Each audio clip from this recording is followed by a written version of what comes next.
Proverbe, chapitre 17. Mieux vaut un morceau de pain sec avec la paix qu'une maison pleine de viande avec des querelles. Un serviteur prudent domine sur le fils qui fait honte, et il aura part à l'héritage au milieu des frères. Le creuset est pour l'argent et le fourneau pour l'or, mais celui qui éprouve les cœurs, c'est l'Éternel. Le méchant est attentif à la lèvre inique, le menteur prête l'oreille à la langue pernicieuse. Celui qui se moque du pauvre outrage celui qui l'a fait. Celui qui se réjouit d'un malheur ne restera pas impuni. Les enfants des enfants sont la couronne des vieillards, et les pères sont la gloire de leurs enfants. Les paroles distinguées ne conviennent pas à un insensé, combien moins à un noble les paroles mensongères. Les présents sont une pierre précieuse aux yeux de qui en reçoit. De quelque côté qu'ils se tournent, ils ont du succès. Celui qui couvre une faute cherche l'amour, et celui qui la rappelle dans ses discours divise les amis. Une réprimande fait plus d'impression sur l'homme intelligent que 100 coups sur l'insensé. Le méchant ne cherche que révolte, mais un messager cruel sera envoyé contre lui. Rencontre une ours privée de ses petits, plutôt qu'un insensé pendant sa folie. De celui qui rend le mal pour le bien, le mal ne quittera point la maison. Commencer une querelle, c'est ouvrir une digue. Avant que la dispute s'anime, retire-toi. Celui qui absout le coupable et celui qui condamne le juste sont tous deux en abomination à l'Éternel. À quoi sert l'argent dans la main de l'insensé? À acheter la sagesse? Mais il n'a point de sens. L'ami aime en tout temps, et dans le malheur il se montre un frère. L'homme dépourvu de sens prend des engagements, il cautionne son prochain. Celui qui aime les querelles aime le péché. Celui qui élève sa porte cherche la ruine. Un cœur faux ne trouve pas le bonheur, et celui dont la langue est perverse tombe dans le malheur. Celui qui donne naissance à un insensé aura du chagrin. Le père d'un fou ne peut pas se réjouir. Un cœur joyeux est un bon remède, mais un esprit abattu dessèche les eaux. Le méchant accepte en secret des présents pour pervertir les voies de la justice. La sagesse est en face de l'homme intelligent, mais les yeux de l'insensé sont à l'extrémité de la terre. Un fils insensé fait le chagrin de son père, et l'amertume de celui qui l'a enfanté. Il n'est pas bon de condamner le juste à une amende, ni de frapper les nobles à cause de leur droiture. Celui qui retient ses paroles connaît la science, et celui qui a l'esprit calme est un homme intelligent. L'insensé même, quand il se tait, passe pour sage. Celui qui ferme ses lèvres est un homme intelligent. Amen.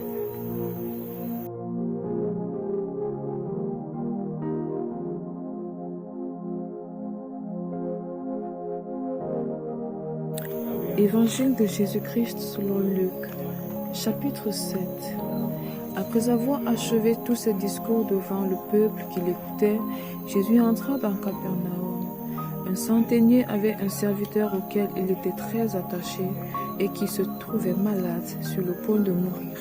Ayant entendu parler de Jésus, il lui envoya quelques anciens des Juifs pour le prier de venir guérir son serviteur. Ils arrivèrent auprès de Jésus et lui adressèrent d'instantes supplications, disant: « Il mérite que tu lui accordes cela, car il aime notre nation, et c'est lui qui a bâti notre synagogue. » Jésus, étant allé avec eux, n'était guère éloigné de la maison, quand le centenier envoyait des amis pour lui dire: « Seigneur, ne prends pas tant de peine, car je ne suis pas digne que tu entres sous mon toit. C'est aussi pour cela que je ne me suis pas cru digne d'aller en personne vers toi. Mais dis un mot et mon serviteur sera guéri.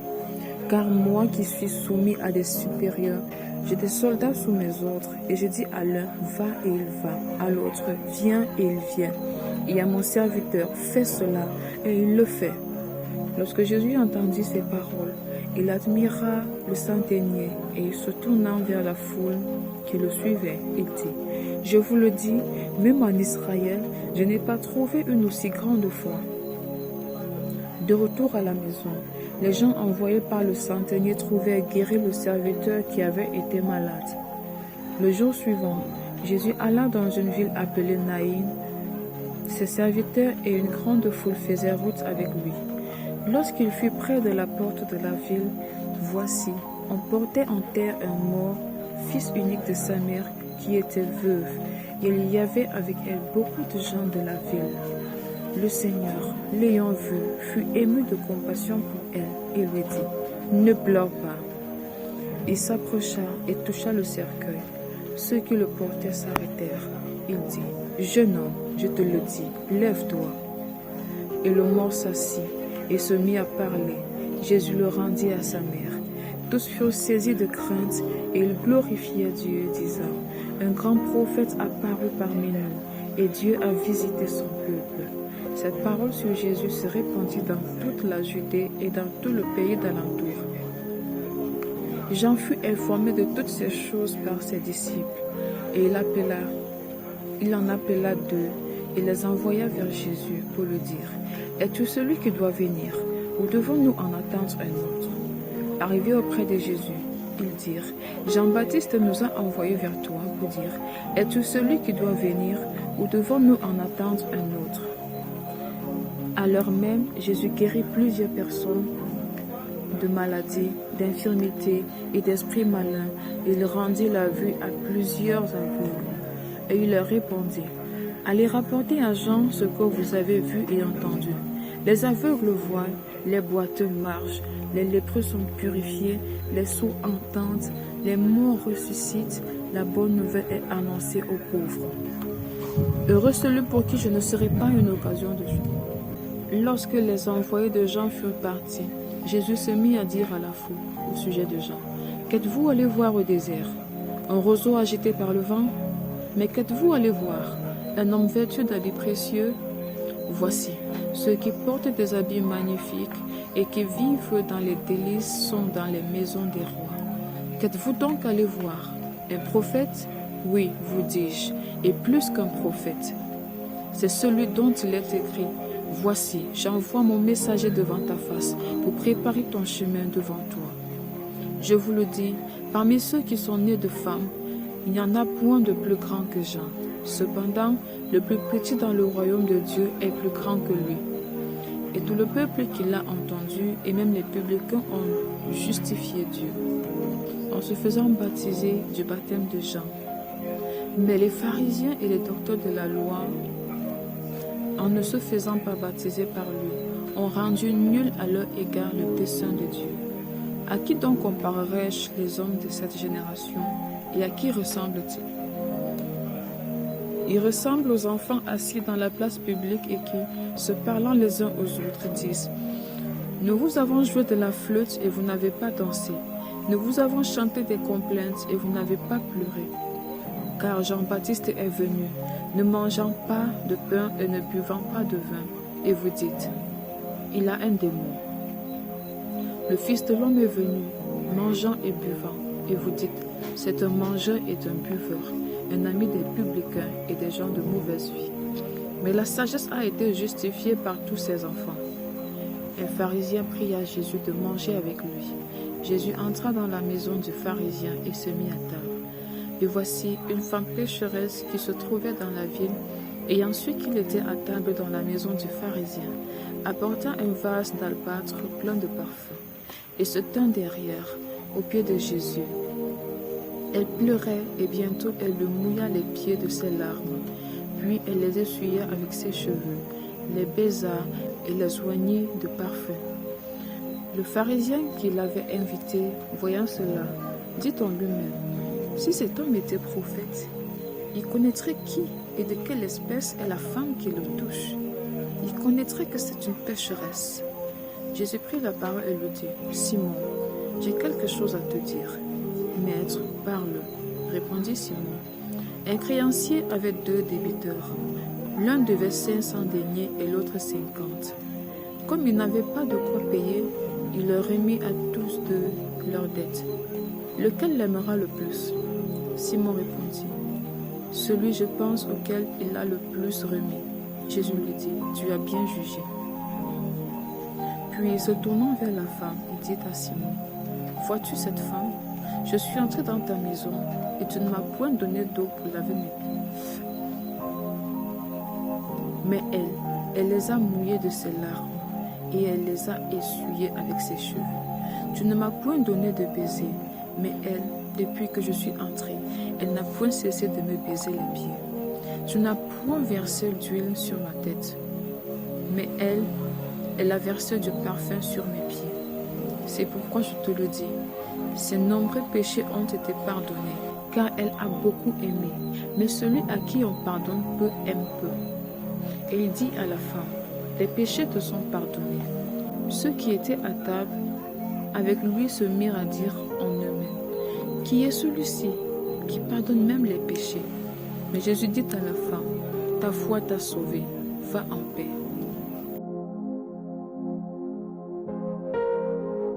Luc, chapitre 8. Ensuite, Jésus allait de ville en ville et de village en village, prêchant et annonçant la bonne nouvelle du royaume de Dieu. Les 12 étaient avec lui et quelques femmes qui avaient été guéries d'esprits malins et de maladies. Marie, dite de Magdala, de laquelle étaient sortis 7 démons. Jeanne, femme de Chouza, intendant d'Hérode, Suzanne et plusieurs autres qui l'assistaient de leurs biens. Une grande foule s'étant assemblée et des gens étant venus de diverses villes auprès de lui, il dit cette parabole. Un semeur sortit pour s'aimer sa sémence. Comme il s'aimait, une partie de la sémence tomba le long du chemin. Elle fut foulée aux pieds, et les oiseaux du ciel la mangèrent. Une autre partie tomba sur le roc. Quand elle fut levée, elle sécha, parce qu'elle n'avait point d'humidité. Une autre partie tomba au milieu des épines. Les épines crurent avec elle et l'étouffèrent. Une autre partie tomba dans la bonne terre. Quand elle fut levée, elle donna du fruit au centuple. Après avoir ainsi parlé, Jésus dit à haute voix, que celui qui a des oreilles pour entendre, entende. Ses disciples lui demandèrent ce que signifiait cette parabole. Il répondit, il vous a été donné de connaître les mystères du royaume de Dieu, mais pour les autres, cela leur est dit en parabole, afin qu'en voyant, ils ne voient point, et qu'en entendant, ils ne comprennent point. Voici ce que signifie cette parabole. La sémence, c'est la parole de Dieu. Ceux qui sont le long du chemin, ce sont ceux qui entendent, puis le diable vient et enlève de leur cœur la parole, de peur qu'ils ne croient et soient sauvés. Ceux qui sont sur le roc, ce sont ceux qui, lorsqu'ils entendent la parole, la reçoivent avec joie, mais ils n'ont point de racines. Ils croient pour un temps et ils succombent au moment de la tentation. Ce qui est tombé parmi les épines, ce sont ceux qui, ayant entendu la parole, s'en vont et la laissent étouffer par les soucis, les richesses et les plaisirs de la terre, et ils ne portent point de fruits qui viennent à maturité. Ce qui est tombé dans la bonne terre, ce sont ceux qui, ayant entendu la parole avec un cœur honnête et bon, la retiennent et portent du fruit avec persévérance. Personne, après avoir allumé une lampe, ne la couvre d'un vase ou ne la met sous un lit, mais il la met sur un chandelier afin que ceux qui entrent voient la lumière. Car il n'est rien de caché qui ne doive être découvert, rien de secret qui ne doive être connu et mis au jour. Prenez donc garde à la manière dont vous écoutez, car on donnera à celui qui a, mais à celui qui n'a pas, on ôtera même ce qu'il croit avoir. La mère et les frères de Jésus vinrent le trouver, mais ils ne purent l'aborder à cause de la foule. On lui dit, ta mère et tes frères sont dehors, et ils désirent te voir. Mais il répondit, ma mère et mes frères, ce sont ceux qui écoutent la parole de Dieu et qui la mettent en pratique. Un jour, Jésus monta dans une barque avec ses disciples, et il leur dit, passons de l'autre côté du lac. Et ils partirent. Pendant qu'ils naviguaient, Jésus s'endormait. Un tourbillon fondit sur le lac, La barque se remplissait d'eau et ils étaient en péril. Ils s'approchèrent et le réveillèrent en disant « Maître, Maître, nous périssons !»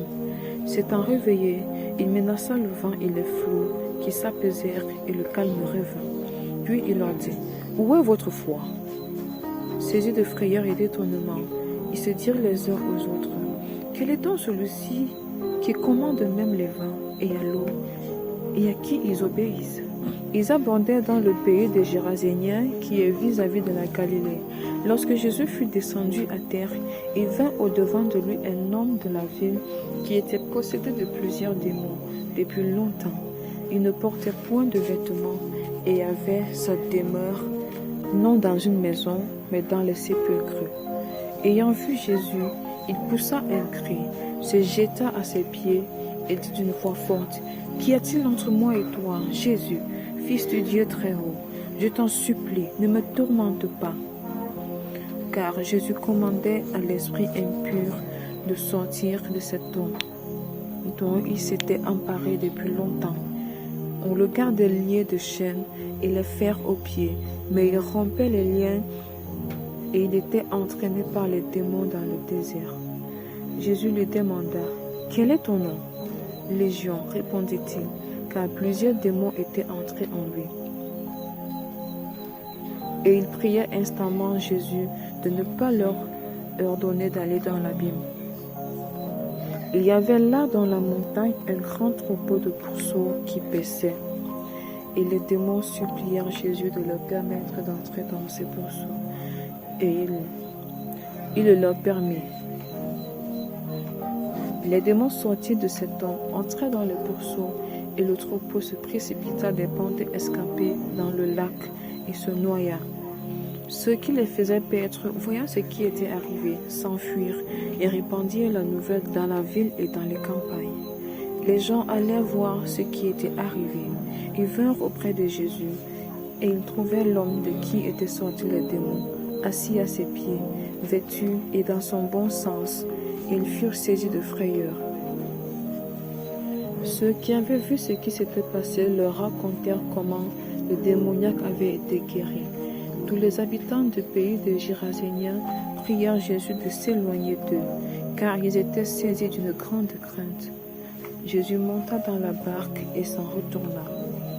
L'homme de qui étaient sortis les démons lui demandait la permission de rester avec lui. Mais Jésus le renvoya en disant, « Retourne dans ta maison et raconte tout ce que Dieu t'a fait. » Il s'en alla et publia par toute la ville tout ce que Jésus avait fait pour lui. À son retour, Jésus fut reçu par la foule, car tous l'attendaient. Et voici, il vint un homme nommé Jairus, qui était chef de la synagogue. Il se jeta à ses pieds et le supplia d'entrer dans sa maison, parce qu'il avait une fille unique d'environ 12 ans qui se mourait. Pendant que Jésus y allait, il était pressé par la foule. Or, il y avait une femme atteinte d'une perte de sang depuis 12 ans et qui avait dépensé tout son bien pour les médecins sans qu'aucun ait pu la guérir. Elle s'approcha par derrière et toucha le bord du vêtement de Jésus. Au même instant, la perte de sang s'arrêta et Jésus dit, « Qui m'a touché ?» Comme tous s'en défendaient, Pierre et ceux qui étaient avec lui dirent, « Maître, la foule t'entoure et te presse, et tu dis qui m'a touché ?»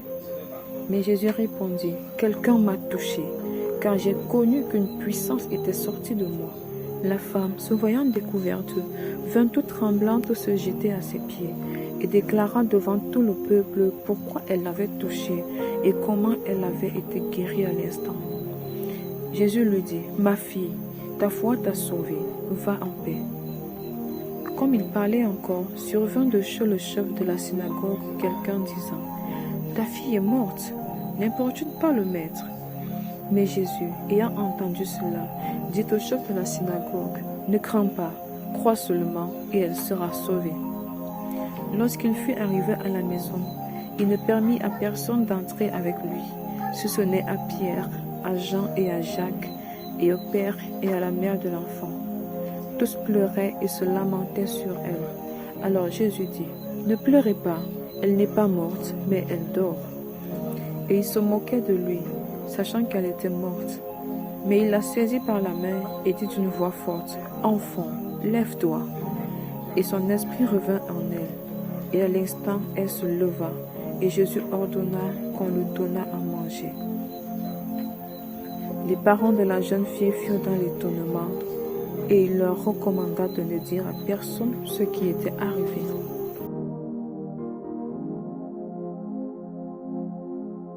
Luc, chapitre 9. Jésus, ayant assemblé les 12, leur donna force et pouvoir sur tous les démons, avec la puissance de guérir les malades.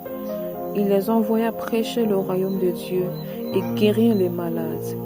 Ne prenez rien pour le voyage, leur dit-il, ni bâton, ni sac, ni pain, ni argent, et n'ayez pas 2 tuniques. Dans quelque maison que vous entriez, restez-y, et c'est de là que vous partirez. Et si les gens ne vous reçoivent pas, sortez de cette ville et secouez la poussière de vos pieds en témoignage contre eux. Ils partirent et ils allèrent de village en village, annonçant la bonne nouvelle et opérant partout des guérisons. Hérode le tétrarque entendit parler de tout ce qui se passait, et il ne savait que penser, car les uns disaient que Jean était ressuscité des morts, d'autres qu'Élie était apparu, et d'autres qu'un des anciens prophètes était ressuscité.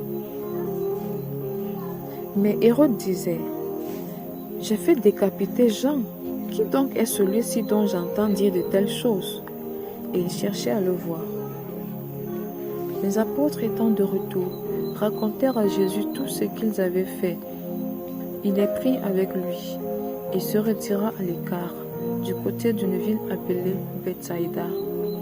Les foules, l'ayant su, le suivirent.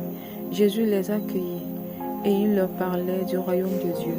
Il guérit aussi ceux qui avaient besoin d'être guéris. Comme le jour commençait à baisser, les 12 s'approchèrent et lui dirent, « Renvoie la foule, afin qu'elle aille dans les villages et dans les campagnes des environs pour se loger et pour trouver des vivres, car nous sommes ici dans un lieu désert. » Jésus leur dit, « Donnez-leur vous-même à manger. » Mais ils répondirent, « Point que 5 pains et 2 poissons, à moins que nous n'allions nous-mêmes acheter des vivres pour tout ce peuple. » Or, il y avait environ 5000 hommes. Jésus dit à ses disciples, « Faites-les asseoir par rangées de 50. » Ils firent ainsi, il leur fit tous asseoir. Jésus prit les 5 pains et les 2 poissons, et levant les yeux vers le ciel, il les bénit. Puis il les rompit et les donna aux disciples, afin qu'ils les distribuassent à la foule. Tous mangèrent et furent rassasiés, et l'on emporta 12 paniers pleins des morceaux qui restaient. Un jour que Jésus priait à l'écart, ayant avec lui ses disciples, il leur posa cette question, « Qui dit-on que je suis ?» Ils répondirent, « Jean-Baptiste », les autres, « Élie », les autres, « qu'un des anciens prophètes est ressuscité. » « Et vous ?» lui demanda-t-il, « Qui dites-vous que je suis ?» Pierre répondit, « Le Christ de Dieu. » Jésus leur recommanda sévèrement de ne le dire à personne. Il ajouta qu'il fallait que le Fils de l'homme souffrit beaucoup, qu'il fût rejeté par les anciens, par les principaux sacrificateurs et par les scribes, qu'il fût mis à mort et qu'il ressuscita le 3e jour. Puis il dit à tous, « Si quelqu'un veut venir après moi, qu'il renonce à lui-même, qu'il se charge chaque jour de sa croix et qu'il me suive. Car celui qui voudra sauver sa vie la perdra, mais celui qui la perdra à cause de moi la sauvera. Et que servira-t-il à un homme de gagner tout le monde s'il se détruisait ou se perdait lui-même? Car quiconque aura honte de moi et de mes paroles, le Fils de l'homme aura honte de lui quand il viendra dans sa gloire et dans celle du Père et des saints anges. Je vous le dis en vérité, quelques-uns de ceux qui sont ici ne mourront point qu'ils n'aient vu le royaume de Dieu. » Environ 8 jours après qu'il lui dit ces paroles, Jésus prit avec lui Pierre, Jean et Jacques, et il monta sur la montagne pour prier. Pendant qu'il priait, l'aspect de son visage changea, et son vêtement devint d'un éclatant blancheur. Et voici, deux hommes s'entretenaient avec lui. C'étaient Moïse et Élie, qui apparaissaient dans la gloire, parlaient de son départ qu'il allait accomplir à Jérusalem. Pierre et ses compagnons étaient appesantis par le sommeil, mais s'étant tenus éveillés, ils virent la gloire de Jésus et les deux hommes qui étaient avec lui. Au moment où ces hommes se séparaient de Jésus, Pierre lui dit, « Maître, il est bon que nous soyons ici. Dressons 3 tentes, une pour toi, une pour Moïse et une pour Élie. » Il ne savait pas ce qu'il disait. Comme il parlait ainsi, la nuée vint les couvrir, et les disciples furent saisis de frayeur en les voyant entrer dans la nuée. Et de la nuée sortit une voix qui dit, « Celui-ci est mon fils élu, écoutez-le. » Quand la voix se fit entendre, Jésus se trouva seul. Les disciples gardèrent le silence et ne racontèrent à personne en ce temps-là rien de ce qu'ils avaient vu. Le lendemain, lorsqu'ils furent descendus de la montagne, une grande foule vint au-devant de Jésus. Et voici, au milieu de la foule, un homme s'écria, « Maître, je t'en prie, porte les regards sur mon fils, car c'est mon fils unique. » Un esprit le saisit, et aussitôt il pousse des cris, et l'esprit l'agite avec violence, le fait écumer et a de la peine à se retirer de lui, après l'avoir tout brisé. J'ai prié tes disciples de le chasser, et ils n'ont pas pu. Race incrédule et perverse, répondit Jésus, jusqu'à quand serai-je avec vous? Et vous supporterai-je? Amène ici ton fils. Comme il approchait, le démon le jeta par terre et l'agita avec violence. Mais Jésus menaça l'esprit impur, guérit l'enfant et le rendit à son père. Et tous furent frappés de la grandeur de Dieu, tandis que chacun était dans l'admiration de tout ce que faisait Jésus. Il dit à ses disciples, « Pour vous, écoutez bien ceci. Le Fils de l'homme doit être livré entre les mains des hommes. » Mais les disciples ne comprenaient pas cette parole. Elle était voilée pour eux, afin qu'ils n'en eussent pas le sens, et ils craignaient de l'interroger à ce sujet. Or, une pensée leur vint à l'esprit, savoir lequel d'entre eux était le plus grand. Jésus, voyant la pensée de leur cœur, prit un petit enfant, le plaça près de lui. Il leur dit, « Quiconque reçoit en mon nom ce petit enfant, me reçoit moi-même, et quiconque me reçoit, reçoit celui qui m'a envoyé. Car celui qui est le plus petit parmi vous tous, c'est celui-là qui est grand. » Jean prit la parole et dit, « Maître, nous avons vu un homme qui chasse les démons en ton nom, et nous l'en avons empêché, parce qu'il ne nous suit pas. » « Ne l'en empêchez pas, lui répondit Jésus, car qui n'est pas contre vous est pour vous. Lorsque le temps où il devrait être enlevé du monde approcha, Jésus prit la résolution de se rendre à Jérusalem.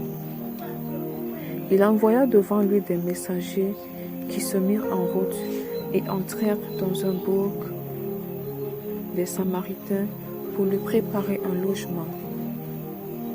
Mais on ne les reçut pas, parce qu'ils se dirigeaient sur Jérusalem.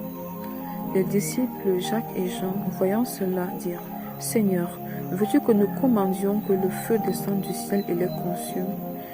Jésus se tourna vers eux et les réprimanda, disant, « Vous ne savez de quel esprit vous êtes animés, car le Fils de l'homme est venu, non pour perdre les âmes des hommes, mais pour les sauver. » Et ils allèrent dans un autre bourg. Pendant qu'ils étaient en chemin, un homme lui dit, « Seigneur, je te suivrai partout où tu iras. » Jésus lui répondit, « Les renards ont des tanières et les oiseaux du ciel ont des nids, mais le Fils de l'homme n'a pas un lieu où il puisse reposer sa tête. » Il dit à un autre, « Suis-moi. » Et il répondit, « Seigneur, permets-moi d'aller d'abord ensevelir mon Père. » Mais Jésus lui dit, « Laisse les morts ensevelir leurs morts.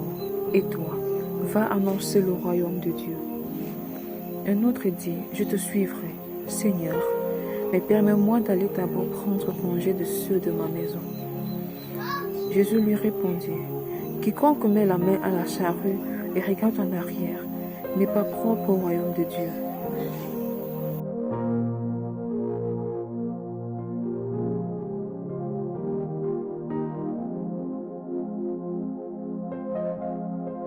Psaume chapitre 15. Psaume de David. Ô Éternel, qui séjournera dans ta tente, qui demeurera sur ta montagne sainte, celui qui marche dans l'intégrité, qui pratique la justice et qui dit la vérité selon son cœur. Il ne calomnie point avec sa langue, il ne fait point de mal à son semblable, et il ne jette point l'opprobre sur son prochain. Il regarde avec dédain celui qui est méprisable, mais il honore ceux qui craignent l'Éternel. Il ne se rétracte point s'il fait un serment à son préjudice. Il n'exige point d'intérêt de son argent, et il n'accepte point de don contre l'innocent. Celui qui se conduit ainsi ne chancelle jamais. Seigneur, donne-nous la grâce de pouvoir marcher dans l'intégrité, afin de séjourner dans ta tente, afin de demeurer sur ta montagne sainte. Au nom de Jésus-Christ. Amen.